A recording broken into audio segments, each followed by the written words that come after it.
Hello, Victoria.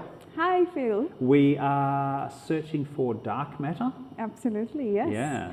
So tell me first, what is dark matter? So, everything that's around us, we can see, touch, and light reflects that are called normal matter. But when we look into the galaxy and we see a lot more of the mass, but we don't see anything on the telescopes or any signal from this mass. So it's matter that's dark. Yeah, it's matter that we can't see, Right. but there's evidence everywhere, especially just us being in the galaxy. It wouldn't happen without that extra mass. Right. So our very existence is the proof that there's dark matter. And you think you can find it in this lab? Absolutely. That's So it's not just way out there? It's everywhere, and hopefully it's passing through us right now, this moment. Right. Yeah. So it's invisible, but we're trying to detect it somehow. How do you detect an invisible thing? So as I said, that we can see its mass properties. So we are trying to leverage on that, and whenever something has mass, it can transfer momentum into other things. So say this is a prototype of a detector. All we are trying to see is momentum transfer from this mysterious dark matter to normal matter. And if we see those signals, and we have ruled out all possible origins of those signals. So you're looking for a collision, but that doesn't normally happen, is that right? A collision between a dark matter particle and a normal matter particle. Absolutely. And you think we can see it in here? Absolutely. Okay. And the strength we have is the directionality.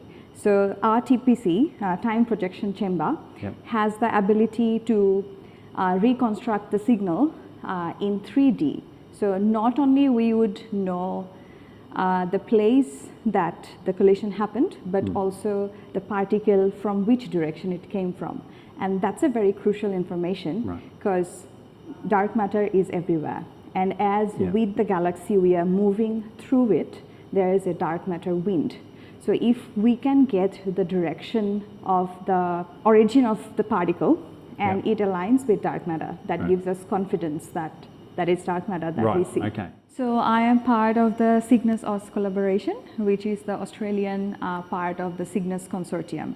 And the name of the collaboration is Cygnus because we see the WIMP wind, or the dark matter wind, from the direction of the Cygnus constellation. Because as we are going around the Milky Way galaxy with the solar system, there is a constant flow of dark matter wind which is passing through the solar system. So we're assuming that the dark matter is stationary, and as we rotate, we're moving through it. Yes, right? We believe that dark matter is everywhere with a constant density around us, and we are kind of sweeping in it.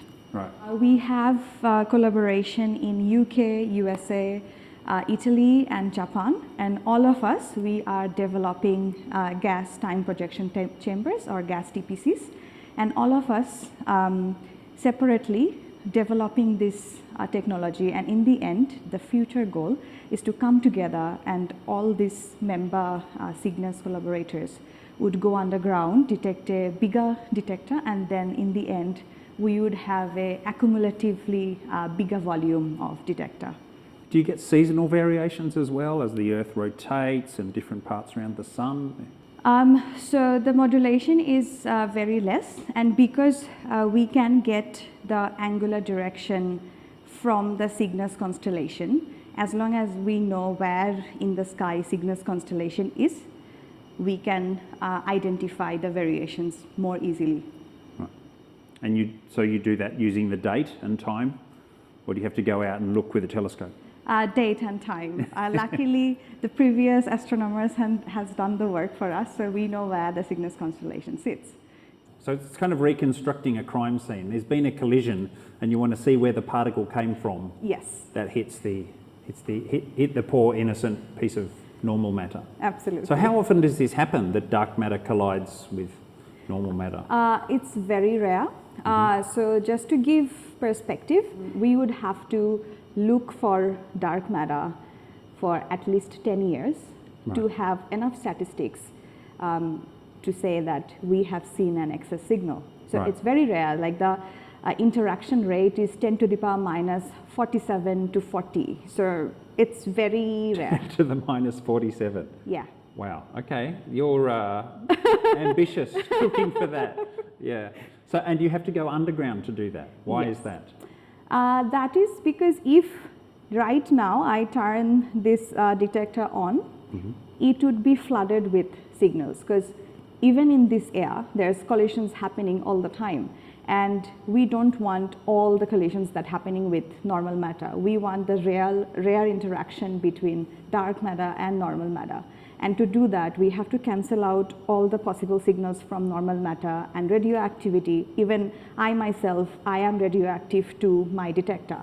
Right. That's why we go underground, and that whole layer of Earth saves us from the cosmic background, which is one of the main backgrounds we see in our detector. So you think that dark matter particles might be the same as cosmic rays, or might be the same as, normal collisions? I mean, what are the normal collisions? Just air or electrons or muons from the upper atmosphere? Or so the problem is not what dark matter is, how our detector sees the signal. So if a cosmic ray comes in and transfers some momentum, the way my gas molecules would recoil, it would recoil the same way if the dark matter transferred the momentum. So we don't have a particle ID, so to say. That's why we have to block out other possible sources to uniquely look for dark matter. Right, okay. And so what stage are you at now? So this is our new time projection chamber. We don't have a name for it yet. It has just been here from the workshop 2 days ago. So I was very excited to see this, but that's our old prototype that we have been done a lot of study with. In there, our drift chamber. So drift chamber is that region where we have electric potential. And we actually used a part of the accelerator that we have here at ANU, and our drift chamber was the accelerator tube from there. From the recoil, when the gas is ionized, we get electrons, and to make the electrons path straight to our readout at the anode, we have that electric field. Right. And then we have the readout, we see the voltage change, and from there, we try to reconstruct with the help of PMTs. So we combine this charge signal and photo signal, combine them together to reconstruct the 3D path of that collision. Okay, so you see photons going here and you can track the photons, and then you also see electrical bing, bing, bing on the wires. Yes. It's a sort of cross wires kind of thing, is that how it works? Yeah, so we have different sorts of readouts, and one of them is like cross wires. It's a mesh, but we are looking for tiny energies. Right, Yeah. okay. So the dark matter collision is going to be a small energy, you think? So Or what the part of it that we see? So we are looking for lower mass dark matter WIMPs, and the goal for us is to go under 10 keV, which is kind of a competition all around the world to get to that stage. And we are one of the teams who are trying to get there with that low threshold, because as you know about the exclusion plots with different detectors going online underground all around the world, we are exploring lots of the spaces of heavy dark matters. So the idea is, if there was some dark matter of such mass, we should have seen in that particular detector. So now our focus is in the lower mass spectrum, because the detectors were not sensitive enough to see those interactions. Right. Okay. So are you the lowest mass, or are there others who are low?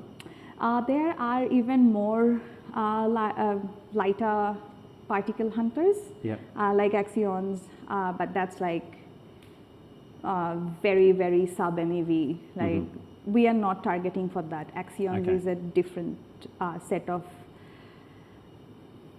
research field, I would say. But with recoils, right now, if we can go under 10 keV, we'll be very optimistic about the results we would see. Right. Okay, so what's the next step? What's the next thing to do? Next step is we have this new intensified camera. So we want to look at the interactions that's happening here, not only with just photomultiplier tubes and the gems, but also with the camera. So even before analyzing the data, we can just look at the nice pictures and see if there's a real event. So basically checking what you can detect, getting very good at detecting the things that are normal matter. Yeah. And then start looking for 10 years to see if you've got one or two. Over 10 years, how many events do you think you'll see? So depending on the interaction rate of the dark matter, which has a range, we can be confident in our result even with just a number of 5 to 50 signals. Like if we have an excess of 5 to 50 signals, we can be confident in our results. So if it's 5, that's one event every 2 years. Wow. Yeah, as I said, Okay. like we are dealing... You better have some good books to read. What are you sitting there?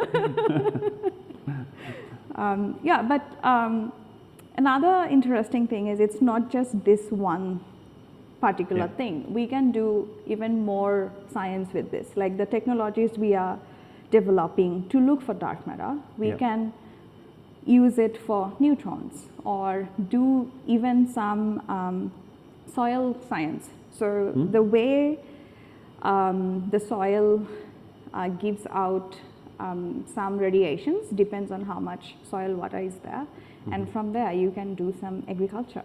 So it has like multifolds, but definitely our main focus is dark matter. Right. Yeah.